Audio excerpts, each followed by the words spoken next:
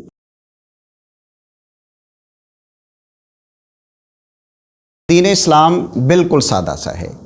دین اسلام یہ کہتا ہے کہ جو آپ کے پاس استطاعت ہے آپ وہ کام کر لیجئے۔ دیکھیں قربانی بھی اگر آپ کے پاس کچھ پیسے ہیں تو آپ کیجئے۔ اگر آپ کے پاس قربانی سے پہلے بہت پیسے تھے لیکن قربانی کے جو 3 دن ہیں ان دنوں میں آپ کے پاس کچھ بھی نہیں بچا تو آپ نہ کیجئے۔ اس کا یہ مطلب تو نہیں کہ آپ کہیں کہ میں پہلے لاکھوں کروڑوں کا مالک تھا، اب میرے پاس پیسے نہیں ہیں، لوگ کیا کہیں گے تو کوئی بات نہیں، میں ادھار پکڑوں اور میں قربانی کر لوں۔ انسٹالمنٹ پہ تو اب عمرے بھی ہو رہے ہیں، تو انسٹالمنٹ کی جب اسلام استطاعت کہہ رہا ہے تو وہ ہمیں تو آسانی دے رہا ہے، تو ہم اپنے آپ کو کیوں مشکل میں ڈال رہے ہیں؟ جب اسلام کہتا ہے کہ اٹس نو پرابلم، آپ کے پاس نہیں ہے تو آپ آگے گزریے، کوئی اور نیکی کا کام کر لیجئے، لیکن ہم اپنے آپ کو خود مشکل میں ڈال کے قسطوں پہ لے کے، اس کا تو دین اسلام میں کوئی تصور نہیں ہے۔